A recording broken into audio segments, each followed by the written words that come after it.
শিকাগোতে ট্রাম্পের সেনা মোতায়েন রুখে দিল সুপ্রিম কোর্ট। গত 23 ডিসেম্বর মঙ্গলবার প্রেসিডেন্ট ডোনাল্ড ট্রাম্পের শিকাগো এলাকায় ন্যাশনাল গার্ড বা বিশেষ সেনাবাহিনী মোতায়েনের পরিকল্পনা বাতিল করে দিয়েছে যুক্তরাষ্ট্রের সুপ্রিম কোর্ট। এই রায় তার প্রশাসনের জন্য একটি বড় আইনি ধাক্কা। ট্রাম্প প্রশাসন দীর্ঘদিন ধরে দাবি করে আসছিল ডেমোক্রেটিক দল হিসেবে পরিচালিত শহরগুলোতে আইন শৃঙ্খলার চরম অবনতি হয়েছে এবং সরকারি সম্পদ ও কর্মীদের রক্ষায় সেখানে সেনা নামানো জরুরি। কিন্তু আদালত এই যুক্তি পুরোপুরি নাকচ করে দিয়েছে। শিকাগো ও ইলিনয়ের স্থানীয় নেতারা অভিযোগ করেছেন ট্রাম্প মূলত রাজনৈতিক প্রতিপক্ষকে দমানোর জন্য এবং শান্তিপূর্ণ প্রতিবাদকে ভয় দেখানোর উদ্দেশ্যে ক্ষমতার অপব্যবহার করছিলেন।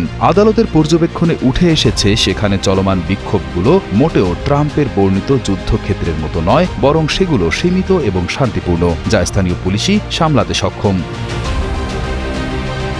বিচারক এপ্রিল পেরি স্পষ্ট জানিয়ে দিয়েছেন যে সরকারের সমালোচনা করা বা প্রতিবাদ করা নাগরিকের অধিকার এবং একে দাঙ্গা বা বিদ্রোহের সাথে গুলিয়ে ফেলা উচিত নয়। এমন পরিস্থিতিতে সেনা পাঠালে হিতে বিপরীত হতে পারে। ট্রাম্প এমন একটি পুরনো আইন ব্যবহার করতে চেয়েছিলেন যা সাধারণ কোনো বড় বিদ্রোহ দমনে ব্যবহৃত হয়, কিন্তু আদালত জানিয়েছে শিকাগোর পরিস্থিতি মোটেও এমন নয়। মজার বিষয় হল, বর্তমান সুপ্রিম কোর্টে রক্ষণশীল বিচারকের সংখ্যা বেশি হওয়া সত্ত্বেও তারা এবার ট্রাম্পের এই একক ক্ষমতা প্রয়োগ আটকে দিয়েছেন।